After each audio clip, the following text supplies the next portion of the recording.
rasa syukur kita kepada Allah Subhanahu wa Ta'ala.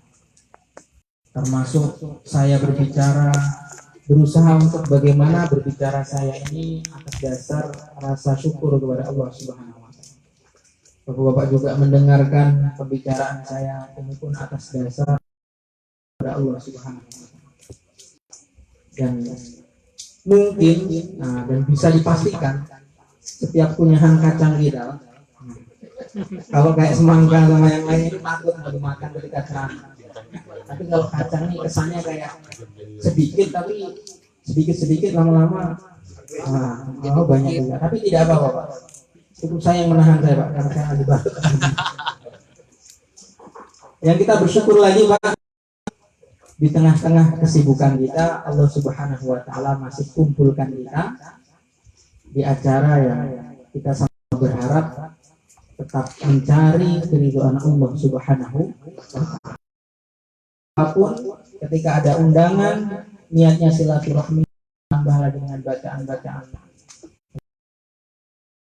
Allah Subhanahu wa Ta'ala, sholawat kepada Rasulullah SAW, ditambah lagi dengan kita belajar mengajar. Saya belajar untuk mengajar, bapak-bapak belajar untuk mendengarkan. Ini suatu kesempatan yang berharga dari Allah Subhanahu wa Ta'ala. Sesibuk apapun, saya pun sudah tahu bapak ada yang sibuknya dari pagi sampai sore sampai malam lagi. Tapi Allah Subhanahu wa Ta'ala masih gerakkan hati kita, masih langkahkan kaki kita sehingga kita bisa bersilaturahmi ke kediaman Bapak Harsono Setua. Padahal Pak, jujur saja. Ini malam ini juga Pak Gubernur Sulawesi Selatan ada acara juga.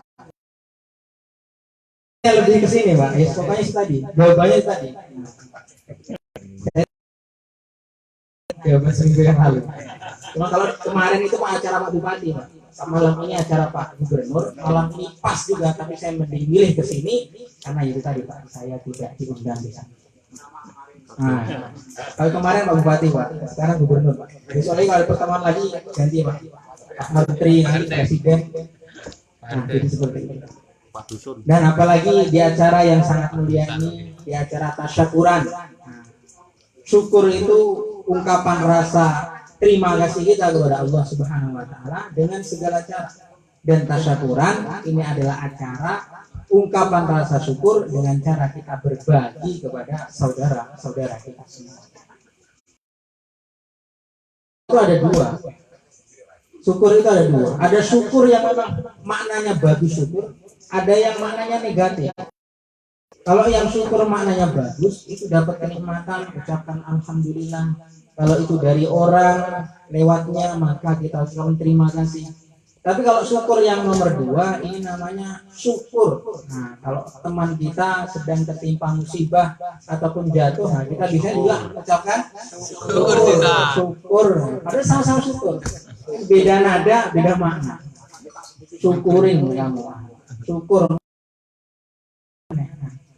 Makanya di acara yang berharga yang mulia ini, dari tadi saya masuk, saya cari-cari mana namanya Pak Harsono. Saya belum tanya Pak. Nah, belum tanya, penasaran namanya Pak Harsono. Doanya tahu tadi ketika mendatangi Pak Malas. Ketika tadi juga saya nyari yang syukurannya cepat-cepat. Mana katanya anaknya polisi di mana? Saya mau lihat. Tapi setelah duduk saya lihat speaker ini Pak, yakin saya. Sekian yang juga cepat. Lihat speaker ini tambah yakin. Tokek datang. Ternyata benar, Allah langsung kabulkan. Ternyata saya tadi tanya Pak Eko, katanya benar. Tadi yang ada tokek putra beliau Bapak Asbot diterima ataupun masuknya ke dalam lembaga ataupun instansi pemerintah seperti polisi. Semoga harapannya rasa syukur ini bisa menambah atau memancing kenikmatan-kenikmatan yang lainnya, khususnya untuk Pak Harsono Sohibul Baik ataupun untuk yang kita yang hadir semuanya. Semoga kita juga dapat kelimpahan Allah Subhanahu wa Ta'ala. Bapak-bapak rahimakumullah, sebelumnya saya minta maaf, saya mau tanya Pak, anak ini Pak, seorang anak ini kenikmatan atau musibah? Kenikmatan. Jujur Pak, musibah apa kenikmatan atau musibah? Bukan gawe anaknya Pak ya, tapi anak, kehadiran seorang anak ini kenikmatan atau musibah? Kenikmatan. Pokoknya yang jawab kenikmatan saya doakan semoga anaknya banyak. Amin. Harta nih Pak, kenikmatan atau musibah Pak? Musibah. Musibah ya? Berarti nanti bagi-bagi Pak, sudah pulang bagi-bagi. Kenikmatan atau musibah Pak, hartanya Pak? Saya doakan yang ngomong kenikmatan, harta. Kenikmatan musibah? Kenikmatan. Istri nih Pak, kenikmatan atau musibah Pak? Saya doakan semoga Pak yang istrinya Tambah. itu terserah nanti, tergantung penafsirannya. Tapi ternyata Bapak hadirin rahimakumullah, Allah Subhanahu wa taala sendiri yang menyatakan bahwa ternyata harta, anak dan semua apa yang kita adalah musibah. Innama amwalukum wa auladukum fitnah. Nah, hanya saja, kalau innama itu hanya saja, tidak ada lain. Orang onolia, hanya saja harta-harta kalian dan anak-anak kalian adalah suatu fitnah. Fitnah di sini maksudnya apa? Musibah, ujian. Allah sendiri yang berfirman, anak kita, harta kita ini adalah fitnah, musibah. Kenapa bisa seperti itu? Karena nanti di akhirat ada orang yang masuk neraka disebabkan bukan karena perilakunya, disebabkan bukan karena dosanya, tapi karena perilaku dan dosa anak-anaknya. Maka dinamakan anak kalian, harta kalian adalah fitnah. Nanti ketika di akhirat ada fulan bin fulan diberikan catatan amal dari depan, dari arah kanan, amal baiknya, diberikan amal catatan dari arah sebelah kiri atau dari belakang, itu amal buruknya. Ternyata ada catatannya, wahai malaikat, protes ini manusia, ini saya tidak pernah maksiat seperti ini, saya tidak pernah dosa seperti ini, tolong ingatkan saya kalau memang saya ada dosa seperti ini, mana catatannya? Tunjukkan CCTV malaikat ini di mana? Kata malaikat, ya memang kamu tidak berbuat dosa atau khilafan, dosa seperti itu, tapi karena anakmu, karena keluarga sebagai orang yang menerima dosa-dosa tersebut. Kullukum ra'in wa kullukum mas'ulun an ra'iyatihi. Setiap kalian adalah pemimpin dan setiap pemimpin akan dimintai pertanggungjawabannya. Tidak hanya anak, amwalukum, bahkan yang pertama disebutkan adalah harta-harta kalian. Jadi kalau kita punya mobil Pak, itu nanti ditanya di akhirat, mobil ini belinya dari mana? Mobilnya dari mana? Dari beli. Beli uangnya dari mana? Dari situ. Oh, itu uang haram. Masuk kamu ke neraka. Rumah juga seperti itu. Rumah gedung, kamu dari mana? Bangun atau dari jual atau dari beli? Saya bangun sendiri dari nol. Tanahnya saya beli sendiri. Dari mana kamu beli tanahnya? Dari uang yang di sana. Itu haram, masuk neraka. Makanya bersyukur Pak kalau seumpama kita ini tergolong orang yang orang miskin, orang bukan orang yang berharta. Ini bersyukur. Paling pol punya sarung, kaos sama peci saja. Nah, nanti kalaupun sarung ini ditanya oleh malaikat, kamu punya apa? Oleh malaikat, saya cuma punya sarung. Dari mana kamu sarung? Ini kemarin pemilihan kepala desa dapat bagian satu. Kaos kamu dari mana? Ini loh, belakangnya ada coblos pemilihan bupati. Pecinya dari mana? Nah, ini hadiah dari dulu sudah berapa tahun, sampai dari awalnya warnanya hitam pirang. Nah, orang kaya seperti itu. Makanya harta termasuk daripada anak ini adalah fitnah. Yang dimaksud fitnah di situ apa? Musibah yang apabila gunakannya kita tidak bisa mentasyarufkannya, maka akan menjadi fitnah yang sebenar-benarnya fitnah di akhirat. Tapi berbeda bagi orang yang bisa menggunakan harta-hartanya dan anak-anaknya untuk perkara yang diridhoi oleh Allah Subhanahu wa ta'ala. Maka bagi orang tersebut akan dinamakan harta dan anak-anaknya bukan fitnah, tapi nikmat. Tapi nikmat. Maka tidak ada ke orang mabuk-mabuk dibilang, alhamdulillah saya bisa Mabuk. Padahal itu dari mana? Uangnya beli minuman keras. Tidak ada. Habis kendaan semua. Alhamdulillah lega mau beli kendaan. Ada seperti itu, Pak. Alhamdulillahnya benar mengucapkannya yang nggak tepat. Karena tahu itu tidak digunakan untuk keridhaan yang diridhoi oleh Allah Subhanahu wa taala. Yang diridhoi oleh Allah Subhanahu wa taala. Maka itu tidak dinamakan nikmat. Itu pemberian dari Allah. Maka dinamakan nikmat bagi siapa? Bagi orang yang menerima kenikmatan tersebut dari Allah dan bisa menggunakannya untuk sesuai perkara yang diridhoi oleh Allah Subhanahu wa taala. Makanya Pak Harsono ini dari namanya sudah bisa di har artinya hari-hari, so artinya soal, n-nya nikmat, o-nya apa? Ora. Hari-hari soal nikmat ora. Maksudnya selalu bersyukur kepada Allah. Gampang panganan cang dari gugur tadi Pak. Gugur tadi ngotang hati HP mana yang pas ini? Ini bapak ini Pak. Harsono. Tapi berhubung di undangannya saya tidak tahu nama anaknya, saya nggak tahu anaknya. Setiawan ya saya nggak tahu lah. Mungkin kesempatan lain bisa apa kepanjangan.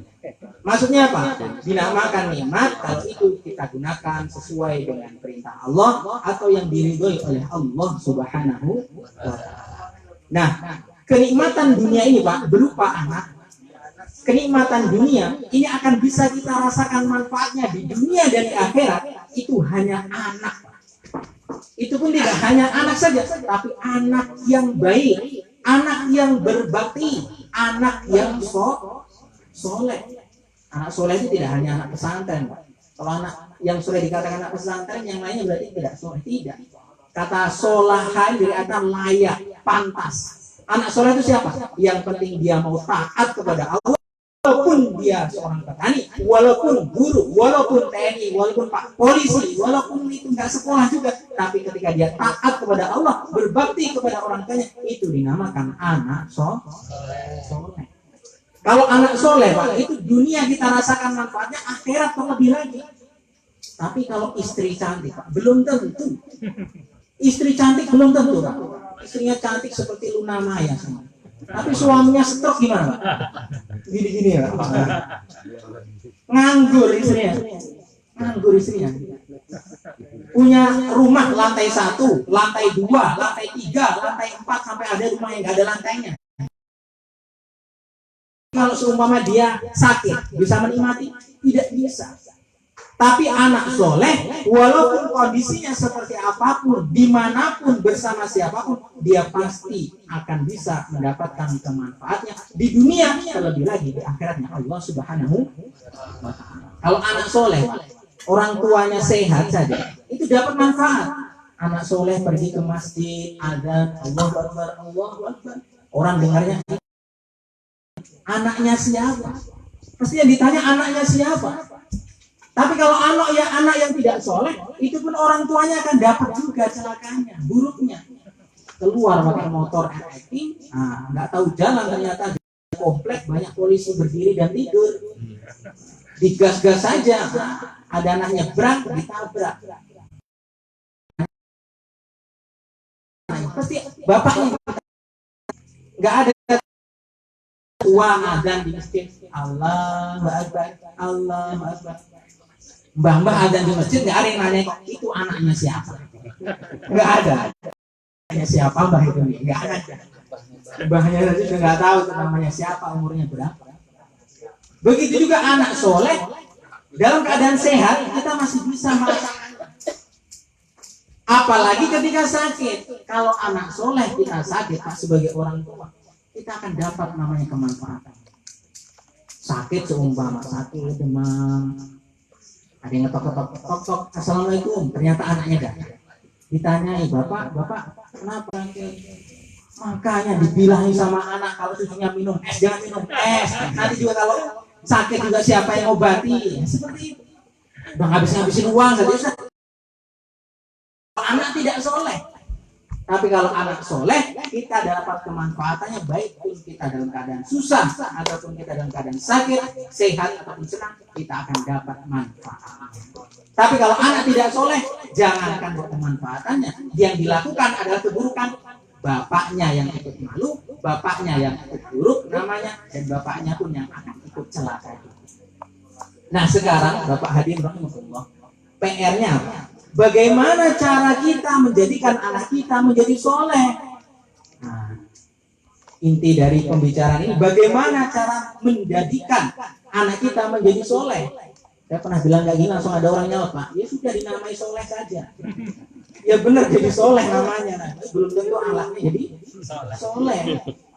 Maka yang pertama, Pak, yang paling utama, kita sebagai orang tua, sebagai seorang bapak ataupun ibu, ataupun kita sebagai orang tua asuhnya, kita menjadi contoh bagi anak kita. Berapa banyak anak-anak TPA disuruh sholat, suruh ngaji, tapi ketika dijawab, ditanyai, apa yang dijawab? Kamu ngaji tidak tadi malam? Enggak. Loh, Ustadz kan sudah bilang nanti malam ngaji. Iya, cuman di rumah itu TV selalu nyala sampai jam 10 malam. Nah, kenapa tanyanya? Sesuai dengan hadis Rasulullah SAW, lisanul hal aqwa. Ada mengatakan lisanul hal afdalu anil maqal. Apa artinya? Ucapan berupa dengan contoh perbuatan lebih afdol, lebih mengena ketimbang ucapan dengan nasihat-nasihat kata-kata. Bapaknya bilang, Le, kalau habis maghrib jangan lupa pergi ke masjid ya. Iya Pak. Tapi bapaknya nongkrong di depan TV. Gimana kira-kira? Ini anak mau nyontoh siapa? Makanya dalam istilah orang Jawa, orang itu sebagai apa? Koco benggolo. Apa itu koco benggolo, Pak? Di cerminan. Kalau pengen anaknya soleh, pertama kali yang harus dilakukan orang tua adalah mensolehkan atau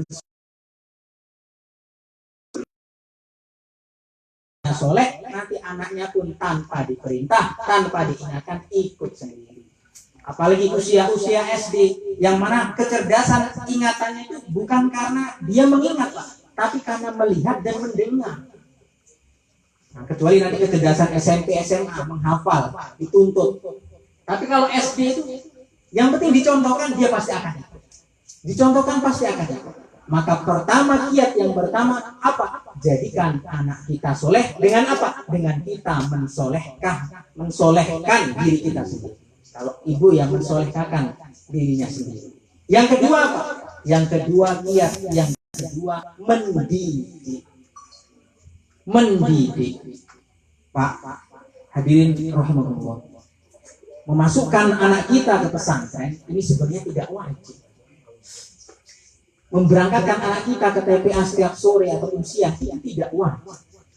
Yang wajib siapa? Yang wajib adalah orang tuanya. Hanya karena saja orang tuanya tidak mampu ataupun tidak sempat karena kesibukan ataupun memang kemampuan, maka wajib memasukkan anak ke pesantren. Makanya Rasulullah SAW bersabda, almar'u ala dini khalili. Orang itu tergantung temannya. Orang itu tergantung agama temannya. Dikatakan baik karena dia sering kumpul dengan orang-orang baik. Walaupun itu hanya sekali saja, Pak. Nyun sewu, Pak. Seumpama ada orang make. Itu kalau kumpul-kumpul, yang make cuma 3, yang kumpul ada 5 orang. Itu secara pidana 2 orang tetap dapat pidananya. Karena dia tahu tapi tidaklah lapor. Ya, walaupun seperti ini, Pak, saya juga pernah di penjara, Pak, 5 bulan. Bukan saya di penjara, Pak, saya tinggal di penjara. Di Palembang. Jadi seperti itu. Apa maksudnya? Akhlak seseorang, termasuk akhlak anak kita. Gimana baik ataupun buruknya ukurannya ketika dia bergaul dengan teman-teman. Semakin sering dia bergaul dengan orang yang positif, maka tandanya anak kita pun akan ikut menjadi orang yang positif akhlaknya. Tapi kalau seumpama anak kita, keluarga kita bergaul dengan orang-orang yang tidak positif alias negatif, maka itu juga tanda cerminan atau bisa jadi permulaan dari akhlak yang negatif. Maka yang kedua, didikan. Kalau mau dalilnya ya, dalilnya ya kullukum ra'in wa kullukum mas'ul. Semua ini istri kita, keluarga kita, adik kakak kita dapat tanggung jawab untuk mendidiknya. Kita ada tanggung jawab untuk mendidiknya. Maka nanti itu di akhirat Pak, dosa anak tidak sholat kita nggak dapat Pak. Kita punya anak tidak sholat. Nah nanti di akhirat dosa dia tidak sholat kita tidak dapat. Karena dosa seseorang tidak bisa dioper ke orang lain walaupun itu ataupun anak. Tapi dosa dia, dosa kita karena kita tidak mendidik sehingga anak kita meninggalkan sholat kita dapat. Nah, nanti kalau semua ada orang mengatakan dosa kan nggak bisa dioper, iya nggak bisa dioper. Tapi didikan anak kita sehingga dia maksiat tidak mau sholat dapat dosa. Dia tidak zakat, dia tidak apa. Kita tidak dapat dosa zakat, tapi kita tidak mendidik tentang masalah zakat itu adalah dosa. Dosa orang. Maka kiat yang kedua Pak, mendidik. Kalau memang tidak sanggup, ya dia kumpulkan bersama orang-orang yang kita berharap untuk menjadi orang tersebut. Sekarang orang soleh di mana Pak? Minimal di masjid. Maka sering anak itu diajak ke masjid. Ngajaknya jangan umur 20 Pak. Kalau orang 20 itu sudah tangan lewat tangan Pak. Nah, diajak pakai tangan, dia bantahnya pakai tinjuan. Yang diajak dari kecil. Bahkan di dalam Islam apa? Suruhlah anakmu 7 tahun untuk sholat, 10 tahun dipukul tidak apa-apa. Tapi tafsiran dipukul bukan dipukul dalam arti dipukul dengan keras, tidak. Tapi kamu sangat-sangat mementingkan sholat. Kalau dia meninggalkan sholat, sudah. Apa yang kamu punya untuk dia. Uang jajannya dipotong, jatah dia pulsa dipotong, itu namanya memukul. Jangan mentang-mentang tafsirannya memukul terus dipukul, ditinju, aneh geblatnya. Malah kita yang kalah. Apa kiat yang ketiga? Kiat yang ketiga adalah doa. Yang kiat ketiga adalah doa. Karena kata Rasulullah SAW, doa walidi ala waladi kadu'ai Nabi SAW ala umat. Doanya orang tua kepada anak seperti doanya Rasulullah kepada umat. Maka 3 ini kalau kita pegang Pak, maka insya Allah anak kita akan menjadi anak yang soleh dan solehah, yang kita akan mendapatkan kemanfaatan. Nah, mungkin sebelum di akhir ini karena memang jamnya nggak dinding, saya takut. Kalau tadi alasannya karena sudah disediakan dan sudah takutnya nggak panas, saya juga curiga yang ditutup itu sudah nggak panas. Ini harus disediakan. Nah, makanya di akhir ini Pak, mari kita didik anak kita. Jangan pernah perhitungan Pak, kalau untuk mendidik anak kita menjadi anak yang soleh. Karena Rasulullah SAW sudah menjamin anak yang soleh adalah investasi tabungan kita ketika kita sudah meninggal dunia, tidak ada di dunia. Nah, sudah masyhur, kita sering dengar hadisnya, 3 amal yang tidak terputus oleh orang yang mati. Apa saja? Sedekah jariyah, ilmu dimanfaatkan, dan waladun solihun yad'ulah. Bukan hanya waladun, tapi waladun solihun, anak yang soleh yang mendoakan orang tua. Anak soleh bermanfaat di dunia, bermanfaat terlebih lagi di akhirat. Oleh karena itu ada kisah Pak. Ada kisah tentang orang tuh kalau bisa jangan perhitungan kalau mendidik anak. Nah, sekarang tuh anehnya orang sekarang, anaknya tidak paham agama tidak apa-apa, yang penting tahu itu ilmu matematika, tahu itu bahasa Inggris. Bahkan kalau nggak paham di sekolah, sampai dileskan, bayar berjuta-juta, beratus-ratus ribu. Tapi giliran di TPA, yang sebulan itu masih telat-telat saja. Nah, bahkan sampai ada ucapan, itu Ustadz ngajar nggak ikhlas, masih menerima bulanan dari santri-santrinya, dari anak-anak TPA. Sampai seperti itu. Bayar 5.000, 10.000 masnya. Pernah ada ustadz Pak. Ustadz itu karena sudah geram dengan wali santrinya, karena nggak membayar, udah nunggak berbulan-bulan, akhirnya dikirim surat. Bilang sama santrinya, dari nanti sampaikan ke bapakmu ya. Ini surat jangan dibuka, sampaikan bapakmu, suruh baca.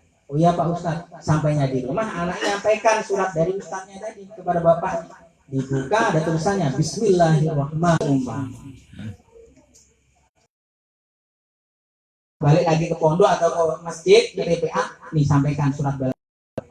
Akhirnya benar dikasih ke siapa? Ke ustadznya.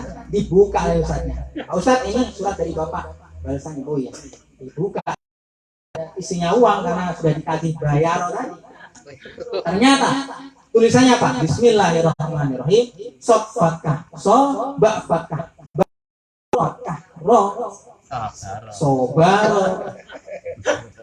Wah, geram lagi ini ustaznya. Wah, ini wali santri paling hebat ini, sudah berani membalas surat-surat dari ustadznya anaknya. Gimana? Dikirimi lagi surat balasan lagi. Sampaikan ke bapaknya. Ya Pak Ustadz, sampaikan lagi. Langsung dibaca sama bapaknya. Bismillahirrahmanirrahim. Alif doma u, sin fathah sa, ha fathah ha. Usaha.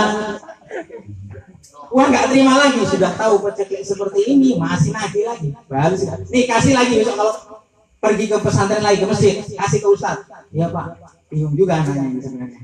Dibaca Ustadznya Bismillahirrahmanirrahim, balasannya yang tadi apa balasannya? Ba fatkah ba, ya fatkah ya, ro fatkah ro. Ba doma ya Pak, ya Pak Ustadz, nanti saya bilang nggak usah keras-keras bacanya, nggak usah dibaca. Hanya dikirim yang terakhir kalinya dari Ustadz ke Bapak wali santri tadi, dibuka Bismillahirrahmanirrahim, min fatkah ma, tak fatkah ta, min doma mu. Kan dibatin saja, Pak. Nggak usah dibaca. Ini apa maksudnya itu Pak? Kalau masalah kisahnya wallahualam ini benar atau tidak, riwayat tidak. Tapi kalau secara hikmah, ada bagusnya. Ada bagusnya. Apa maksudnya? Jangan pernah polisi yang tidak hanya polisi, tapi polisi yang dapat menertibkan kebenaran, yang dapat juga dengan niatnya menertibkan kebenaran untuk pahala jariah orang tuanya. Insya Allah, amin Allahumma. Mungkin itu saja yang bisa disampaikan. Banyak salahnya pasti dari kebenaran saya sendiri Pak. Ada benarnya pasti dari Allah Subhanahu Wa Taala. Berhubung puisi belum saya ataupun pantun belum saya karang Pak, jadi tidak ada pantun penutup Pak. Nah, tidak ada pantun penutup Pak. Cuman ada nasihat saja Pak. Ataupun Pak buat ibu-ibu yang ada di rumah Pak, pantunnya itu Pak. Jika kau ingin beli madu, jangan yang rasanya asam. Jika kau tak ingin madu, jangan berani macam-macam. Itu nanti boleh. Boleh dipraktekkan dengan istrinya sendiri Pak ya, bukan istri orang lain Pak ya. Bisa dipahami Pak Insya Allah ya. Demikianlah, semoga Allah Subhanahu Wa Taala selalu memberikan hidayah kepada kita, kesehatan dan lindungan dari Allah Subhanahu Wa Taala, terutama bagi isu-isu atau kenyataan fakta tentang isu virus corona. Semoga Allah khususnya kita sendiri, keluarga kita ya, di Kabupaten Sinja ini tidak ada masuk satupun virus. Kalaupun masuk ya sudah dihadapi dengan apa? Dengan agama, kesabaran kepada Allah Subhanahu Wa Taala. Wasta'inu bis-sabri. Sabar adalah kunci dari setiap permasalahan yang kita hadapi. Subhanallah bihamdi subhanallah asyhadu an la ilaha illa anta astaghfiruka wa atubu ilaik. Wabillahi taufiq wal hidayah. Wassalamualaikum warahmatullahi wabarakatuh. Waalaikumsalam.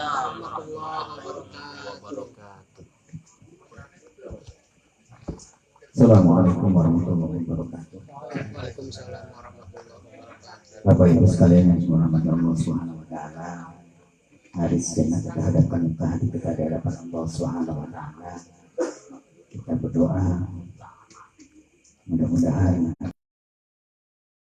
kita diberi oleh Allah Subhanahu wa taala. Amin. Astagfirullahaladzim, astagfirullahaladzim. Astagfirullahaladzim wa la ilaha illa huwal hayyul qayyum. Bismillahirrahmanirrahim. Alhamdulillahi rabbil alamin. Hamdan yu'afi ni'amahu wa yukafi mazidah. Ya Allah, yang bagi jalali wajhikal karim. Allahumma salli ala sayyidina Muhammad wa ala ali sayyidina Muhammad. Ya Fattah, ya Razzaq, ya Muhawwil al-ahwal. أولي أحوالنا إلى أحسن الخلق. حسبنا الله ونعم الوكيل. نعم المولى ونعم النصير. لا حول ولا قوة إلا بالله العلي العظيم. ربنا اغفر لنا ولوالدينا وللمؤمنين والمسلمين والمسلمات الأحياء منهم والأموات. اللهم أن الحق حق وارزقنا اتباعه وأن الباطل باطل وارزقنا اجتنابه. اللهم إنا نسألك سلامة في الدين وعافية في الجسد وزيادة في الدين وبركة في الرزق وتوبة قبل الموت ورحمة عند الموت ومغفرة بعد الموت. اللهم هون علينا في سكارة الموت ونجاة من النار ولا فهم Rabbana la tuzigh qulubana ba'da idh hadaytana innaka antal wahhab. Allahumma arina al-haqqa haqqan warzuqna ittiba'ah wa arina al-batila batilan warzuqna ijtinabah. Rabbi hab li minas solihin, Rabbi hab li minas solihin, Rabbi hab li minas solihin, Rabbi Rabbana wa taqabbal du'a. Rabbana atina fid dunya hasanah wa fil akhirati hasanah wa qina adzabannar. Muhammadin nabiyil ummi wa ala alihi wa sahbihi wa sallam. Alhamdulillahi rabbil alamin. Al-Fatihah.